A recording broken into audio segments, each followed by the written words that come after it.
My name is Caroline, and I've been living with epilepsy for 8 years now. In my previous video, I talked about my journey with epilepsy, venye imekuwa, about diagnosis, bado haijaikuwa official diagnosis, about expensive medication and treatment here in Kenya, about the challenges somebody faces, about the few neurologists we have in our country. Now today I wanted to speak about also the challenges in the job industry especially. Kama mtu ako na epilepsy, honestly, getting a job is tough because you have to declare about your chronic illness. And most of the time, ukiambia kampuni yoyote uko na epilepsy ama any condition, hawatakuajiri.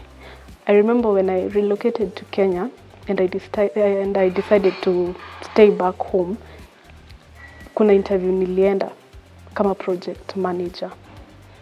I went for the first interview, nikapass, nikaenda the second interview, nikapass, and then sasa kulikuwa na form I was supposed to fill. Hiyo form sasa unajua about like already ushapata kazi, but now they need more details. Kuna swali moja alikuwa ameuliza about chronic conditions. Of course I had to be very upfront kwa sababu insurance, juu lazima wa provide insurance. Mimi nikajibu niko na chronic condition. Wanaambia mtu wa specify ni chronic condition gani, nika specify. I think sijui wako willing to spend so much on insurance ama what happened. I never got a call back from that company.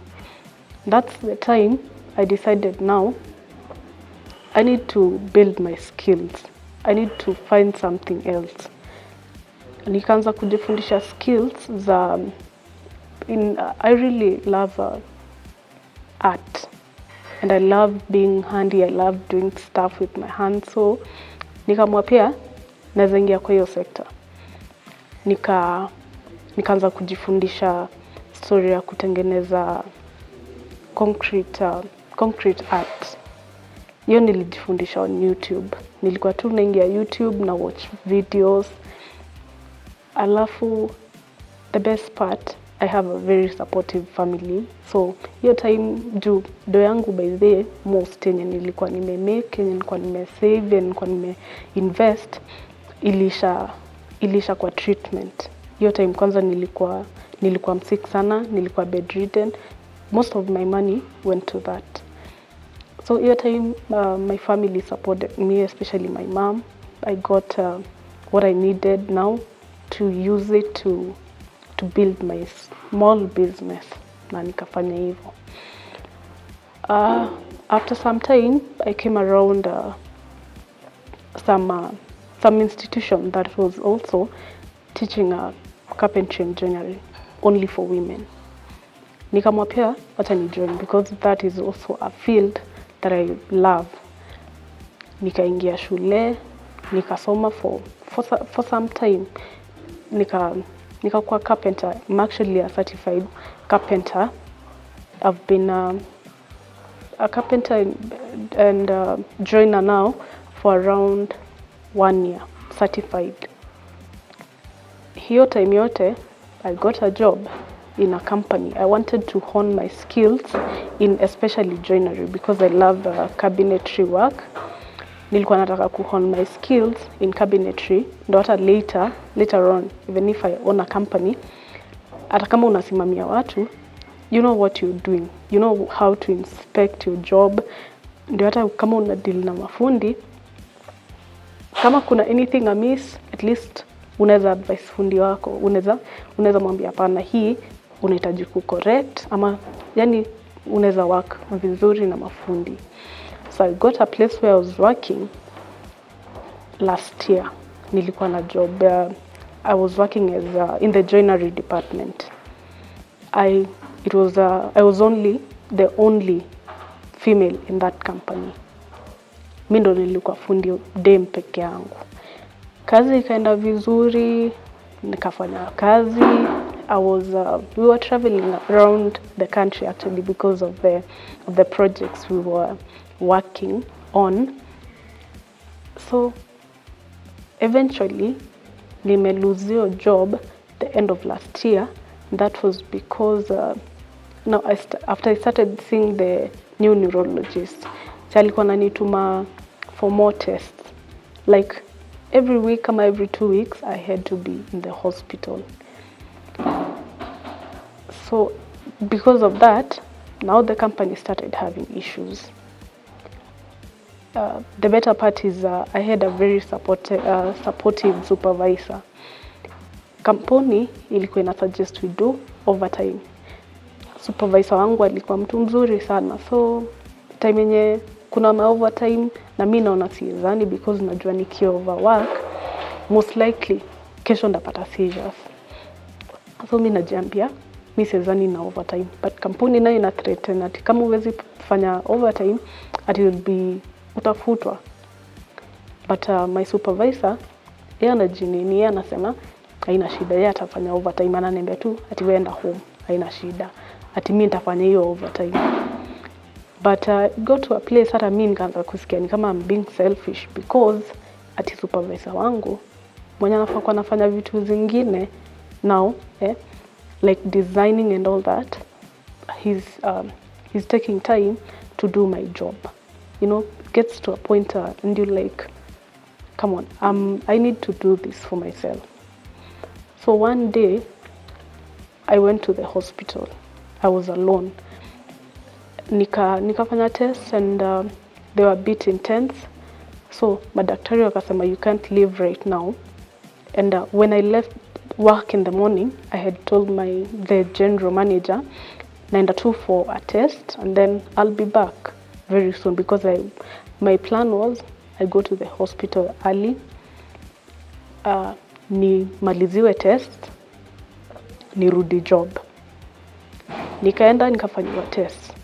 Daktari wakasema hauwezi toka hosi saa hii, you need to be admitted. Ile mchana ile wanasemanga you need to be admitted for the day. Hiyo madawa ziwe off, utaenda home jioni. The other option, call somebody akuje akupeleke nyumbani. Na hata akikupeleka home hauwezi fanya kazi. So there was nobody near to come and do that. My mom was out of town, basically everybody was out of town.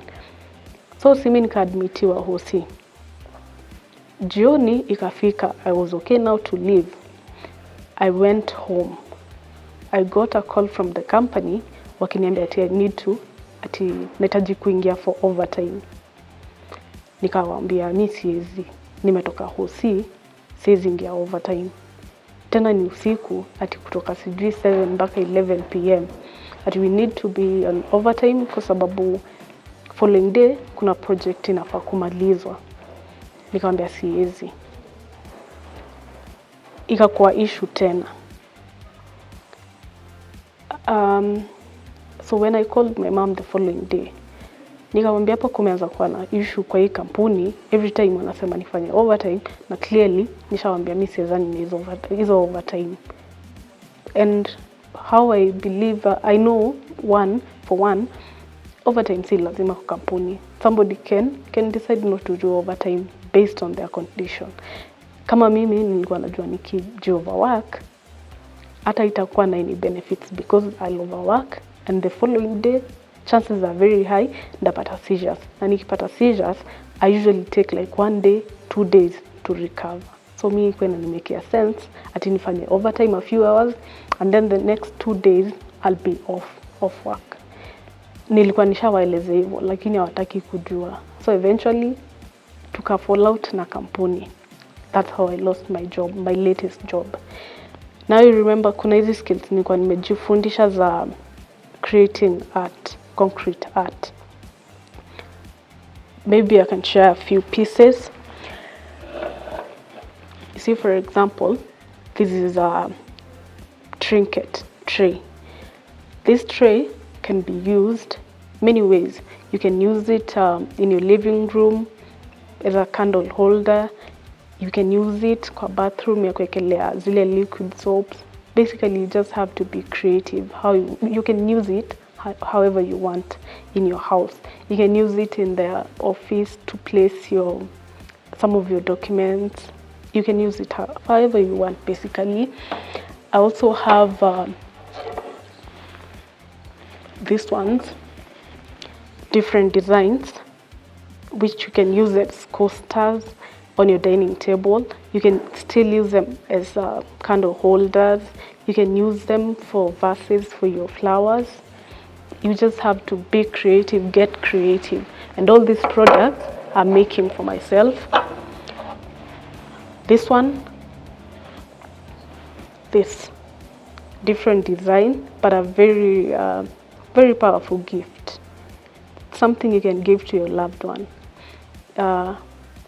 You can use it. You can just give it to your loved ones ikiwa too heavy, but I can also make it for you na kuwekea magnet, something you can stick to your refrigerator. I can also make a frame for you, nikuweke kwa frame, a few of them, create a design for you. Again, something you can use as wall art.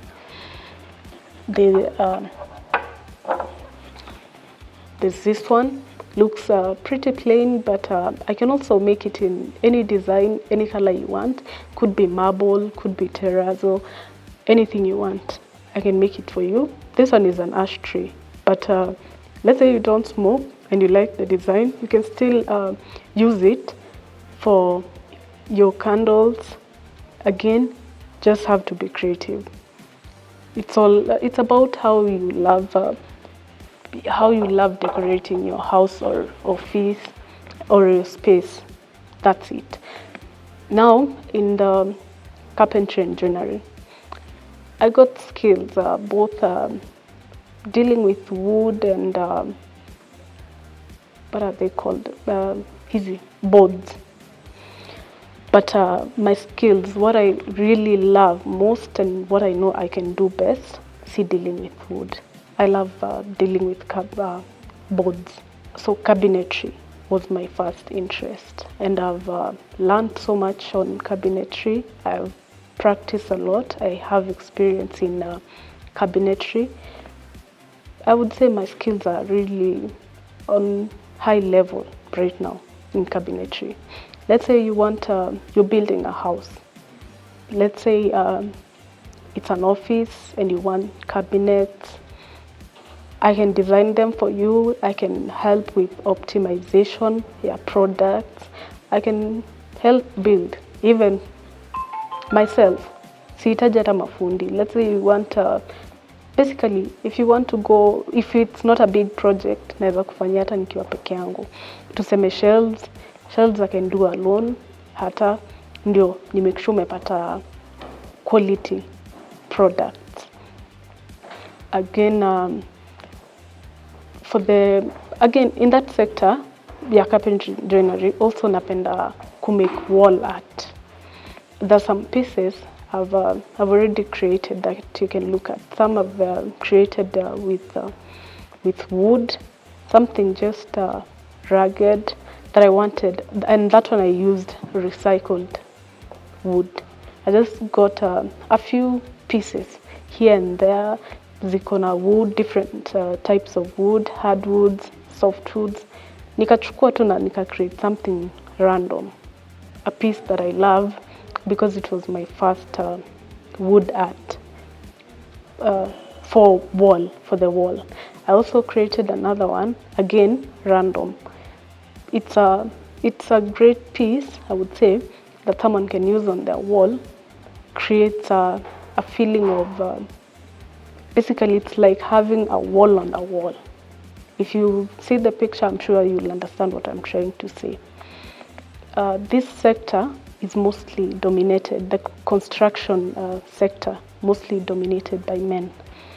And before I even got into concrete art and carpentry and joinery, nilikuwa bado nimefanya degree yangu ya urban and regional planning with IT. Mostly sija delve into that field because I really love being handsy. Hiyo si sana mambo ya ofisi, honestly, wainibambi sana. So ndio maana hizi skills zingine zenye nimejifundisha nikaingia mambo ya carpentry and joinery, ndio maana hiyo ndo sector I want to go with. So what I'm trying to say here, my skills, hiyo ndo kitu nataka inijenge saa hii. See, I don't need handouts, I don't need anything. All I need is people to support us, especially people living with epilepsy. We face a lot of challenges, not even epilepsy, everybody living with a chronic condition. It's very hard, first of all, to find a job because most companies don't want to spend on insurance.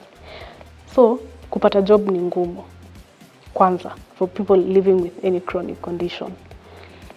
So, first of all, it's a good decision to have skills. Kitu yenye unajua, hata kama I'm not employed, even if I'll never be employed, I can create this and build a name out here, do something for myself, so I can be financially independent. Because first of all, being financially independent inasaidia also kuwa emotionally stable. Unajua kama ufikirie mambo ya do sana, most of the times ufikirie mambo ya ugonjwa because you can afford your meds, you can afford your clinics. Hiyo si kitu itakusumbua akili. And your mental health is also on check. Utakuwa sawa. So I advise most people living with these conditions, build your skills. That's what we need. We need to build skills that will help us out here. So how you can promote us? Buy our products, okay? Tupatie kazi because we can tutakufanyia kazi nzuri. Si ati juu si ni wagonjwa ati hatuwezi deliver, we can deliver.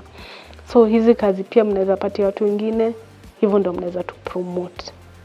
We'll do the job for you at good prices. Kama for me, if you want art, concrete art, if you want wood art, if you want me to come and do cabinets for you, cabinetry work, I'll do that for you. So that's how you can support me.